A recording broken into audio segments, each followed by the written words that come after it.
Good evening, Mid-Missouri, and welcome back to the May edition of Making a Difference. We've got a full slate of guests tonight. I can't wait. Our first guest is Stephen Smith, the CEO and president of JobPoint. Mr. Smith, thank you for taking the time to visit with us. Thanks for having me. Oh, it's our pleasure. You're a busy guy. Well, I think so most of the time. Tell us about JobPoint. What's your mission? Well, our mission is to train and educate, which can be two different things, our clients who are economically disadvantaged. Some have disabilities. There's all kinds of barriers to employment, but basically folks that either have not been able to keep a job or have never had a job. So we train and educate them, help them with interviewing skills, just all different soft and hard skills. Oftentimes they've had a job, couldn't keep it, so it's more a matter of helping them show up on time, follow instructions, some basics that some of us might take for granted that they haven't been able to master yet. Work through that basis and then help them find a job but also maintain a job and work through on that basis. How long have you been around Columbia? Well, I went to school here many years ago. I was in banking 37 years, so I'm a recovering banker. A recovering banker. But I went on the board of JobPoint not quite 2 years ago, and the executive director resigned a month or two into my... Was it because you came on board? No, it was not due to arrest for me. Okay. But he decided to, he'd been there 5 years, and when he came, he said he'd probably be there about 5 years. So he left, and they asked me to be interim president, and I thought about that for a bit and decided that I would do that because of the mission. And then after 6 months, they did an extensive search and decided to hire me to be the permanent president. So I just, a couple of days ago, celebrated my 1 year as the non-interim president. How's it been? It's been good. Very challenging. It's a very complex financial funding mechanism for the size of the organization, but it's very rewarding, and we have graduation twice a year for those who can come because it's during the day and many people are working. But the fact of the matter is, for people who graduate our programs and complete our programs, oftentimes it's the first sustained success they've had in their life. And to see that really tells us why we're here. You know, that really has to excite you to be a part of that. Absolutely. Now, you've got a lot of programs. The Neighborhood Assistance Program, what is that? Those are state income tax credits, often referred to as NAP credits. They're 50% credit. If you donate $1, 50 cents of that is a credit directly off the balance of your state of Missouri income tax. So it's very lucrative from that standpoint. It does require either a business income or business income on your personal income tax return. So if you're on a salary, you probably don't qualify. But we are using those credits, and we have several of them. We have about $300,000 worth of donations to get $150,000 roughly in the credits. But we will take those funds, and those will fund scholarships so we can assist additional clients. Outstanding. Now, you've also you sponsor a thing called Comedy Night. Right. How in the world? Just had that last week, our 28th in 29 years. But Comedy Night and Fred DeMarco, former owner of Deja Vu, has been involved with every single one of them. But he lines up a professional comic that comes in, and then he takes 5 non-professionals, in comedy at least, who come on and they do a 7 to 8 minute routine each. And it's a large fundraiser for us, and we work with the Assistance League here locally and split the proceeds of that. But it did a great job. All the comics were very good, relatively clean this year, I might add. And not everything you want the kids to hear, but most of them were. And you know, it's a very fun event. Sold out the earliest ever had. 360 people were there. Wow. Now, you also do something I think is really interesting, a construction training program. Right. Well, we have several construction training programs, but the one in particular that's starting this July will take residents of the local Columbia Housing Authority. They will train in our construction trades programs for probably about 16 weeks. That we will pay, part of the program will pay an internship where they will actually go back to work for the contractors who will do the renovations on all 750 of the local housing authorities units, with the goal of them being hired full-time on a prevailing wage job to work for those contractors, and those renovations will probably take about 10 years. So if they stay with that, that could be a long-term prevailing wage job. And nothing against the local housing authority, but the goal, and we're doing this in conjunction with the housing authority, the goal is for the people to be able to afford to move out of the housing authority. Absolutely. Who are the trainers?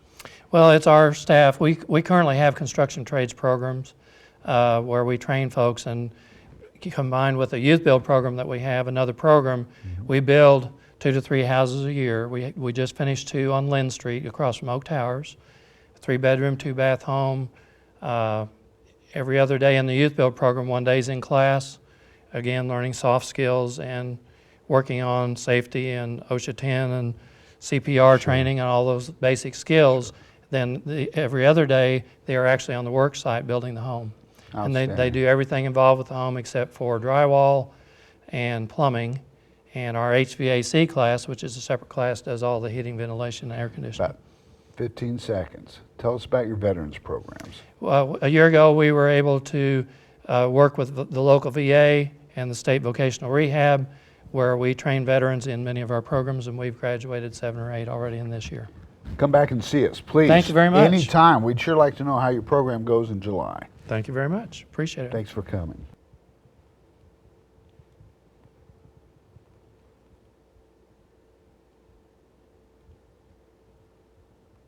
Our second guest is JoNetta Weaver. JoNetta, welcome to Making a Difference. Thank you very much. Thanks for being here. See, you have a great job. You're the executive director of Meals on Wheels. That's exactly right. It is a wonderful job. Now just so I believe in full disclosure, what was the question I asked you? Did you bring anything here to eat? You did, and I said it was almost time for us to eat, so we'll It's have okay. to. I'll be okay. Tell us, what's your mission? Yeah. Our mission is really to take care of seniors here in Columbia that want to stay in their home and age gracefully. So we help a lot of different people at different stages. We work with, of course, seniors that are over 70. They automatically qualify for us to help with that. But we also help senior adults that perhaps have got some kind of a disability or a recent hospitalization. They may have had shoulder surgery and need help with that food preparation. So we have a lot of latitude in who we're able to help. I think probably I'm just as guilty as a large number of people in our community. We don't think about the needs of our senior citizens like we should. Yeah, we don't. We don't think about that. And they have been people that have given so much to Columbia. It's our turn to help them with that process. And I think that's what makes Meals on Wheels such a great organization. So you're a champion too. You're an advocate. We are. We are advocates How for cool them. is that, That huh? is fun. That is You're exactly giving. right. Yeah, that's right. So what else? How do you sustain an operation like this? Well, yeah, that's a lot of the work that we do. The wonderful thing about Meals on Wheels is that we are almost entirely a volunteer organization. It takes about 150 to 180 volunteers every week to get those meals dispersed to all of those seniors. So how many meals do you distribute? Yeah, daily? we do daily right around 100. We have, in the course of a year, we have about 270 different clients, but they come on and off. And about every day we're doing about 100 meals that go out. Breakfast, lunch, dinner? Just lunch. Okay. The hot lunch is really what our specialty is, but we can provide a cold sack supper in addition if they need food for the evening, or even if they need food on the weekend, we can do a frozen meal on Friday so that they have food. But almost all of our people are just needing that hot noon meal.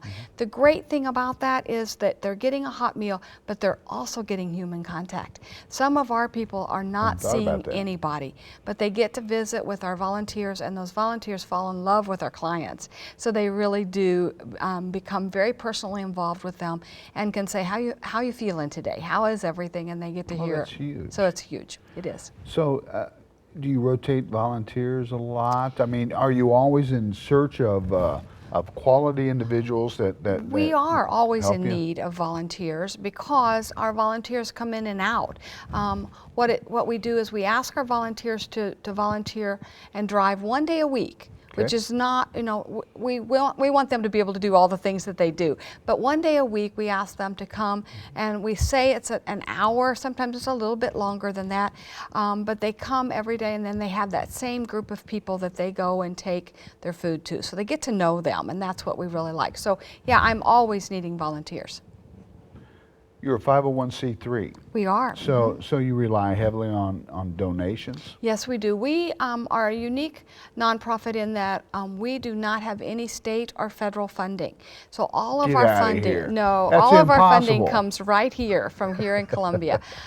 We have a city grant. We also are writing grants at all times, but we also do a fundraiser, and that's what we've just completed. Is that the our Big big Wheels? wheels. That's exactly right. Where we, again, we're good at bringing food to people, so that's what we do with Big Wheels. We partnered with Panera, and we brought lunches to businesses here in Columbia for their lunch, and we just did, we brought over 4,000 meals out last week, so that was it was a busy week for us, but the city of Columbia just supports us greatly, and we appreciate So the that. business community has really embraced everything you do. They really do. Though we need, is 4,000 the best they can do? No, but we'll Is that the best you can do? Not well. Today I would say yes, but no, we're always wanting to improve that. So Sure. we'll hope for that for next year. When's your next one? We really only do that once a year, but we probably will be doing something in the fall. We tied it last year to home football games. So Okay. we again delivered meals for that lunch right the day before the home football game. So we'll probably do that again this fall, and that'll be kind of a mini wheels is what we might call that. So Wow. yeah. Log Boat Charity. Yeah, we have an interesting opportunity this week, this month, actually, the whole month of May. Logboat Brewery, they have a nonprofit that they help during a month. And so every Wednesday, we will be at Logboat Brewery, and they play bingo. And so the profits that they make from that bingo goes to their nonprofit. So we would love for everybody to come and just enjoy bingo for an evening. It's really great. You know, I think about the logistics of what you do. It has to be huge. It is huge, but it's so rewarding because you're working with volunteers who have no agenda. They just want to serve people. They're wonderful people. Then you serve people that have such a rich history. They tell us about things that they have contributed, so you get to know them and love them, and it's just a very rewarding job. You know, I think you hit on it. We don't take a lot of time listening to our elders. That's right. Do we? No, we don't. And there's a lot that we can learn from them. They have perspective that sometimes we don't. And all you have to do is bring up a subject, and they will be glad to talk with you about that. They are anxious to have those conversations. I'm just flabbergasted that you receive no state or federal assistance. We really do, and I think that's the plus of Columbia. We get to decide who we're able to serve. We get to decide how we're setting that up because we're our own entity. But that means that all of the funds that go to us stay right here. We don't send Locally. anything off. And the other great thing was with all those volunteers, we pride ourselves in that for every dollar that you give to Meals on Wheels, 92 cents goes to food. So we're really putting everything right back into those meals for those seniors. Who else do you partner with to get this done? Is there anyone? Well, we really, one of the best partnerships we have is our meals are prepared at the VA hospital. And that's a partnership, it's a contract. But what they are able to do is they're able to purchase food at the greatest reduced rate that they can. Sure. And that helps us to keep that food cost down. Okay. So we're able to do most that we can. See, I would never have thought. I would never put that grouping We didn't together. used to be. We did not used to be, but that was advantageous for both of us, so we're able to do that. How you doing on volunteers, right? You got everything? I could use some volunteers. The interesting thing that You happens, hear that, Central we need 'em. Missouri? We need volunteers. Meals on Wheels. Yeah, it's great. It's a you have a great website? organization. We do. It's www.mealsonwheelscolumbia.org. I'm sorry, I didn't hear that. Try it one more time. www.mealsonwheelscolumbia.org. .org. I'm .org. sorry. That's Hey, right. I made an assumption. 42 years you've been doing this. That's right. I'll That's see you great. in 42 more.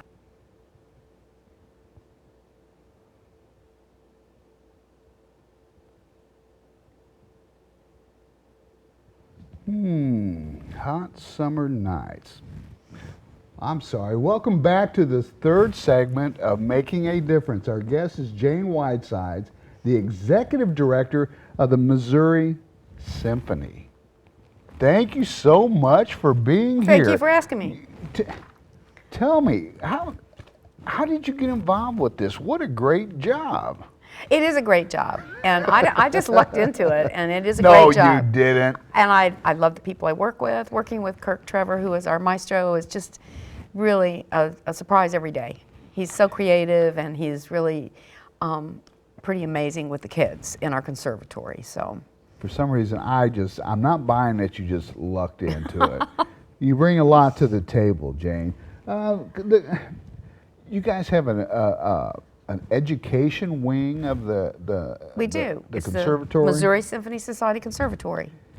Tell us about that. Well, it is for children from grades 3 through 12, and we have two orchestras, a junior Okay. sinfonia and a junior philharmonic, which are the older children.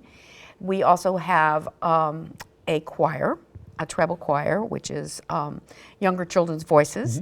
And then we have some ensembles. We have a chamber players group, which is sort of the elite, and they are truly amazing. If you have an opportunity to hear them on recital, sometime you should go. We have several quartets, and we have a woodwind quintet. Wow.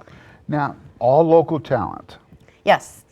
Well, we have some kids from Jeff City. I think we have Oh. some choral members from Fayette, but mostly Central We'll Missouri. let them in. Yeah, we do. Yeah. And we welcome them. Absolutely. But Missouri talent. Yes. That is just phenomenal. Now, how do they play year round? Well, they basically follow the school calendar.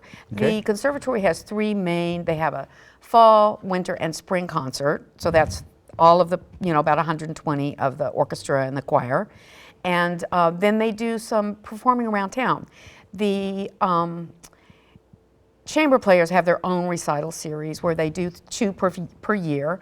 And then you might see us playing sometime, like at Lucky's or out at Barnes & Noble or a few other places. They play at Lenore frequently, both the full orchestra and also some of the ensembles. So, these kids are great. They are really, they're amazing musicians. Is it just me? Do I need to get out more? I think you probably do. I mean, what a great secret. Yeah, but it doesn't. is. We don't want it to be a secret. No, we don't. And we are taking enrollment now for the fall semester. Let me ask you this, So- Jane. Do you provide instruments? I mean, what if someone lower economic status decides this is where they want to be? Is there assistance someplace where we can help these young men or young boys and girls learn music? We offer scholarships for our program. Okay. And we endeavor to assist children to have better instruments if they need it. And we Right. have coaches that work every rehearsal Monday. Their coaches work with the kids one-on-one. So we are interested in mentoring and fostering their advancement in music. Because for one thing, we want to connect people in Missouri to music, and these kids are one of our best ways to do that. Opportunities. That's right. You bring opportunity to We the hope table. so. We hope so. That is so neat. Now that you've got a resident musician, or did I say that right? Well, a resident orchestra. Orchestra. Right. Our professional orchestra, that is our Hot Summer Nights Orchestra, they come from all over the world, and they live here for about 6 weeks in the summer, and we do, what does it say on there, 26 concerts, or 24 concerts this year we're doing. Hey, I'm new. And- I'll get back to you on that. That includes Masterworks, includes pop series, includes chamber series, and 2 family concerts, and a silent movie. World-class musicians. Absolutely. Columbia, Missouri. Mm-hmm. And you've partnered with Columbia College on this. Our residents live at Columbia College on campus, and we also have a camp, a music camp, which is in connection with Hot Summer Nights, which is also on the Columbia College campus this year for the first time. Good. It's a week. I think it starts June 7th through the 12th, and our musicians actually act as coaches for the camp, and there'll be orchestra and choral disciplines for the camp also. How awesome is that? Yeah, it's pretty great. What else is going on with you? Well, besides the Hot Summer Nights Festival, which kicks off on June 9th.